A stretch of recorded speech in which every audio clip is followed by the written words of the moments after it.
اللہ الرحمن الرحیم والصلاة والسلام علی رسولہ الکریم وعلی آلہ وصحبہ اجمعین اما بعد۔ اللہ تعالیٰ کے فضل و کرم سے رمضان عافیت سے اللہ نے گزروایا۔ آج 28واں روزہ ہے، کل 29واں ہوگا۔ ممکن ہے اس سے اگلے روز عید ہو یا اس سے اگلے روز۔ جتنا کچھ ہوا اس پہ اللہ کا شکر ادا کیا جائے۔ جو کوتاہی ہوئی جان بوجھ کر، خطا سہون، اس سے اللہ پاک کی بارگاہ میں معافی مانگی جائے کہ اللہ کے نبی کا فرمان ہے ما اسر من استغفر وإن عاد فی اليوم 70 مرہ۔ دن میں 70 دفعہ بھی گناہ ہو لیکن اگر آدمی توبہ کر لے تو اللہ کی بارگاہ میں مجرم نہیں ہے، وہ بھی اللہ کے بھلے اور نیک بندوں میں شامل ہے۔ ہم نے اللہ کی رحمت کو بہت محدود سمجھا ہے اور بہت تھوڑا سمجھا ہے۔ اللہ کی رحمت جیسے اللہ اپنی ذات میں لا محدود ہے، اللہ کی رحمتیں لا محدود ہیں۔ خود اللہ تعالیٰ نے عرش کے اوپر تو کوئی مخلوق نہیں ہے۔ عرش کے اوپر اللہ تعالیٰ نے ایک بہت بڑی تختی لگوائی ہے جس کے اوپر لکھوایا ہوا ہے ان رحمتی سبقت غضبی، میری رحمت میرے غصے سے آگے ہے۔ سبحان اللہ، اگر اس کا غصہ اس کی رحمت سے آگے ہوتا آج شاید ہم میں سے چند لوگ ہی انسان ہوتے، باقی سب ہم کتے بلے بن چکے ہوتے۔ اور پھر قرآن میں اللہ تعالیٰ نے 2 جگہ کہا ہے کتب ربکم علی نفسہ الرحمہ۔ سبحان اللہ، کہ میرے بندو ڈرو نہیں مجھ سے، میں نے تم پہ رحم کرنا اپنے اوپر فرض کر لیا ہے۔ اللہ نہ کرے، اللہ نہ کرے اگر یہ آیت یوں ہوتی کتب ربکم علی نفسہ الغضب، کہ تمہارے رب نے تم پہ غصہ کرنا فرض کر لیا ہے، تو یہ تو دھرتی میں شاید جانور بھی زندہ نہ بچتے، پانی کی بوند نہ ہوتی۔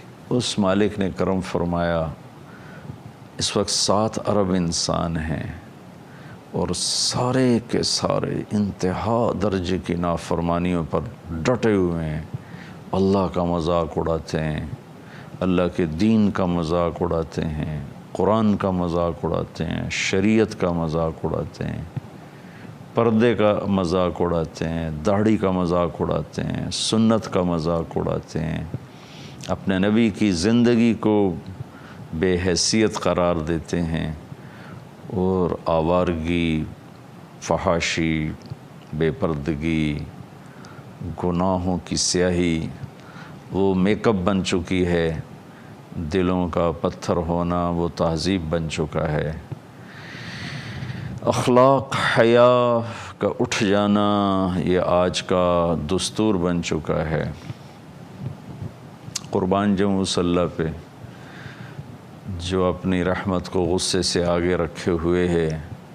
اگر اس کا غصہ اس کی رحمت سے آگے ہوتا تو شاید ساؤتھ امریکہ سے ساؤتھ افریقہ تک اور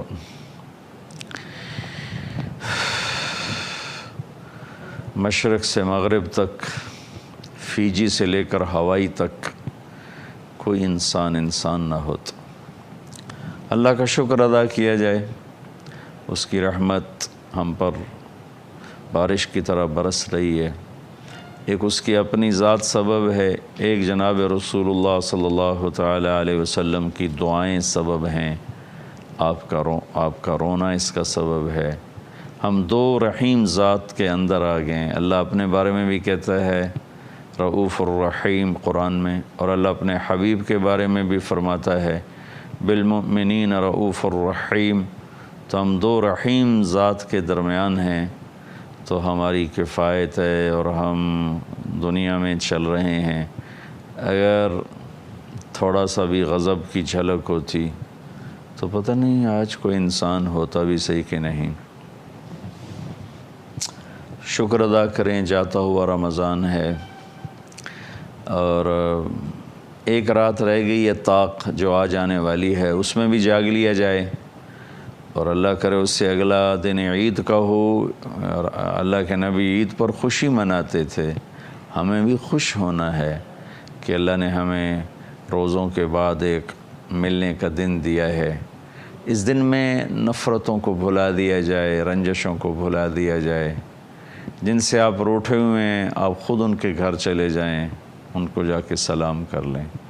جو آپ سے روٹھے ہوئے ہیں ان کے گھر بھی آپ خود چلے جائیں، اللہ آپ سے بہت راضی ہوگا۔ ہزاروں نفلوں پر، ہزاروں لاکھوں نفلی روزوں پر یہ آپ کا صلہ رحمی کا عمل بھاری ہو جائے گا۔ اور ویسے بھی میرا دیس نفرت نفرت بغض سینہ پک گیا ہے، دیکھ دیکھ کے، سن سن کے۔ مذہب کے نام پہ عجیب و غریب نفرت ہے، سیاست کے نام پر ہے، رشتوں ناتوں کے نام پر ہے، قومیت پر ہے، صوبوں پر ہے، زبانوں پر ہے، عجیب و غریب حال ہے۔ اللہ اپنا فضل فرما دے، شاید کسی رونے والی کی طفیل اللہ تعالیٰ پوری قوم کا بیڑا پار کر دے، اور پوری امت پر جو حال ہے، جس طرح لاشیں گر رہی ہیں، معصوم بچوں کے پرخشے اڑ رہے ہیں، اس سب سے نکلنے کا ایک ہی حل ہے کہ ہم سب اللہ کی بارگاہ میں جھک جائیں، توبہ کریں۔ یونس علیہ السلام کی قوم پہ عذاب آنے لگا تو سب سجدے میں گر گئے، اللہ نے عذاب اٹھا دیا۔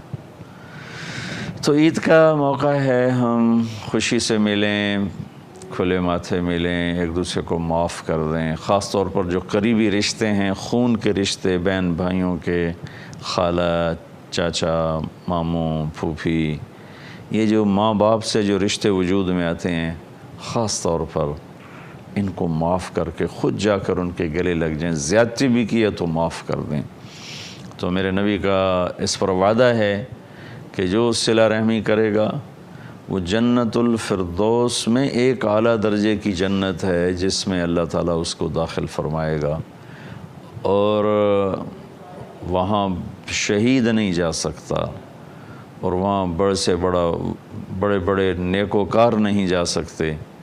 وہاں 3 آدمی جائیں گے، ایک عدل کرنے والا، ایک رشتہ داروں سے اچھا سلوک کرنے والا، اور ایک حلال کمائی میں پوری نہیں پڑتی تھی، حرام کما سکتا تھا، نہیں حرام میں گیا، اور اسی حلال میں گھٹ گھٹ کے زندگی گزار کے چلا گیا، ایک وہ اس میں جائے گا۔ تو میں آپ سب عزیزان جو سن رہے ہیں ان سے گزارش کرتا ہوں کہ عید کا دن رنج بھلانے کا ہو، غصے کو دور کرنے کا ہو، لڑائیاں ختم کرنے کا ہو۔ لوگ ابھارتے ہیں تیری نک نہیں رانی، تیری عزت نہیں رانی، تینوں کہیں پوچھنا نہیں، تو بغیرت ہو گئے۔ یہ سب شیطانی باتیں ہیں، اور یہ بات کرنے والے ہمارے بڑے ہی نادان دوست ہیں، بہت ہی ناسمجھ دوست ہیں۔ اللہ تعالیٰ ایسی نصیحتوں سے ہم سب کی حفاظت فرمائے۔ تو عید کو ہم خوبصورت بنائیں، ایک دوسرے سے مل کر محبت کے ساتھ۔ نبی پاک صلی اللہ علیہ وسلم عید الفطر میں صبح کچھ کھا کے جاتے تھے، اور بڑی عید قربانی میں کچھ نہیں کھاتے تھے، جا کے نماز پڑھاتے تھے اور آ کے قربانی کا گوشت ہی کھاتے تھے۔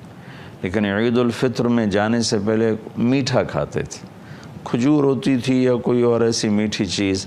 عام یہی پڑھنے میں آیا کہ آپ کچھ کھا کر، میٹھا کھا کے آپ تشریف لے جاتے تھے اور جا کر عید کی نماز پڑھاتے تھے، پھر واپس آتے تھے۔ تو عیدگاہ تھی مدینہ منورہ میں جہاں سارے اکٹھے ہوتے تھے، وہاں عید کی نماز ادا فرمایا کرتے تھے، پھر سب ملتے تھے، پیار محبت، ہنسی مذاق سب کچھ ہوتا تھا۔ تو اس کو بھی ہم خوشی کا دن بنائیں اور توبہ کا دن بنائیں۔ اور ایک چیز رہ گئی تھی، میں اس کو جاتے جاتے کہہ دوں، ہیں تو اگرچہ 2 دن پتہ نہیں کتنے لوگ اس کو دیکھتے ہیں۔ صدقہ فطر جس کو ہم فطرانہ کہتے ہیں، یہ 29 کی شام سے پہلے ادا کر دیا جائے تو پھر روزوں کی میل کچیل صاف ہو جاتی ہے، روزے آسمان تک چلے جاتے ہیں۔ نہ ادا کیا جائے تو پھر یہ معلق ہو جاتے ہیں، لٹک جاتے ہیں، اوپر نہیں جاتے ہیں۔ اور صدقہ فطر کشمش کے حساب سے میرے نبی دیا کرتے تھے، 3 کلو کشمش دیا کرتے تھے۔ 3 کلو کشمش میرے پاس مختلف مدارس کے فتاوی آئے ہیں تو 1200-1300 کے راؤنڈ اباؤٹ یہ چلتا ہے کہ 3 کلو کشمش تقریباً 1300-1350, 1250, 1400 فی کس کے حساب سے۔ ایک آدمی کا 3 کلو یعنی 1300 روپیہ لگا لے، 1200 لگا لے۔ کھجور کے حساب سے میں نے وہ ایک مدرسے کا فتویٰ ہے 620 روپے بنتے ہیں، جو کے حساب سے 170 روپے بنتے ہیں، اور گندم کے حساب سے 80 روپے یا 100 روپے ہیں۔ جو آپ میں صاحب حیثیت لوگ ہیں ان سے گزارش کروں گا کہ اعلیٰ درجے کی کشمش کا بازار سے خود ریٹ معلوم کروائیں اور 3 کلو فی کس کے حساب سے اس کے پیسے لگوا کے کل شام تک سورج غروب ہونے سے پہلے غریب رشتہ داروں میں تقسیم فرما دیں، اپنے نوکروں میں دے دیں، اپنے رشتہ داروں میں دے دیں، اپنے پڑوسیوں میں دے دیں۔ کشمش کا نہیں آپ سمجھتے ہیں ہمت تو آپ کھجور کے حساب سے دے دیں، وہ 620 روپے فی کس ہے، اس کی بھی ہمت نہیں تو پھر جو کے حساب سے، پھر گندم کے حساب سے تو خیر واجب ہے ہی ہے، وہ تو ادا کرنا ہی ہوتا ہے۔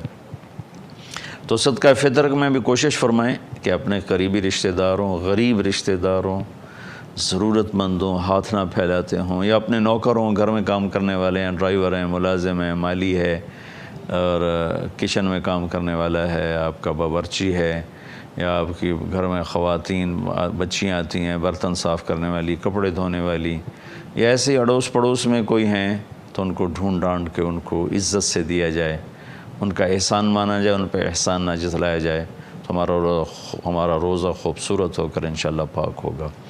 اور عید کے دن، عید کی رات اللہ تعالیٰ کے محبوب صلی اللہ تعالیٰ علیہ وسلم نے فرمایا کہ اللہ تعالیٰ فرشتوں سے پوچھتے ہیں کہ مزدور کا بدلہ کیا ہے، جو مزدوری کر دے، تو فرشتے کہتے ہیں اس کا مزدوری دی جائے، تو اللہ کہتے ہیں میں نے اپنے بندوں کے روزے اور رات کی تراویح کی وجہ سے سب کو معاف کیا۔ پھر جب صبح عید کا دن ہوتا ہے تو کروڑوں، اربوں، کھربوں فرشتے زمین پر اترتے ہیں اور عیدگاہ کی طرف لائنیں بنا کے کھڑے ہو جاتے ہیں اور زور زور سے پکارتے ہیں کہ اے امت محمد آؤ اپنے رحیم رب کی طرف، اپنے مہربان رب کی طرف۔ اور اوپر سے اللہ کہتے ہیں میرے بندو آؤ، آج جو مانگو گے دنیا کے بارے میں اس میں غور کروں گا، تمہارے لیے بہتر ہوگا دے دوں گا، بہتر نہیں ہوگا کوئی اور اس کا بدلہ ہو جائے گا، اور آخرت کے بارے میں جو مانگو گے سب تمہیں دوں گا، میں نے تمہارے پچھلے سارے گناہ معاف کیے، جاؤ خوشی خوشی اپنے گھروں کو چلے جاؤ۔ میں نے پہلے بھی بتایا تھا، پھر دوبارہ دہرا دیتا ہوں، گن دیتا ہوں، 4 آدمی پھر بھی نہیں اس ساری رحمت کا میں کوئی ان کا حصہ نہیں پڑتا ہے، نہ ان کو ملتا ہے۔ ایک شراب پینے والا جب تک توبہ نہ کرے، ایک ماں باپ کا نافرمان جب تک توبہ نہ کرے، ایک رشتہ داروں سے لڑنے جھگڑنے والا، بائی کاٹ کرنے والا جب تک توبہ نہ کرے، اور ایک دل میں بغض کینہ پالنے والا جب تک توبہ نہ کرے۔ تو اللہ تعالیٰ میری بھی، آپ کی بھی، ہماری نسلوں کی بھی ان 4 بڑے عیب سے حفاظت فرمائے۔ رمضان میں ماشاءاللہ آپ نمازیں پڑھتے رہے، ذکر کرتے رہے، قرآن پڑھتے رہے، باقاعدگی سے آتے رہے۔ بہت سے اب ہوں گے میرے بھائی بہن، بچے بچیاں جو ہی عید کا چاند نظر آئے گا تو نماز بھی چلی جائے گی، دوپٹہ بھی چلا جائے گا، اور قرآن بھی چلا جائے گا، ذکر بھی چلا جائے گا۔ ایسی بات نہیں ہے میرے عزیزو، اللہ نے نماز موت تک فرض کی ہے، اور ذکر تلاوت موت تک اللہ نے ہمارے ذمہ لگایا ہے۔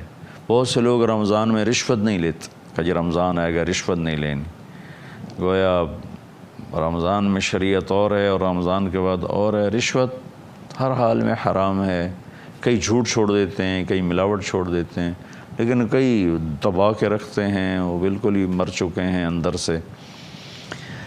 تو میری گزارش ہے کہ جس طرح نماز پڑھ رہے تھے ایسے پڑھتے رہیں، جس طرح قرآن پڑھتے تھے پڑھتے رہیں، جیسے سروں پہ دوپٹے تھے باقی رہیں، جیسے جھوٹ سے بچے، رشوت سے بچتے رہیں، تو کل اللہ کی بارگاہ میں بہت سرخرو ہو کر پہنچیں گے۔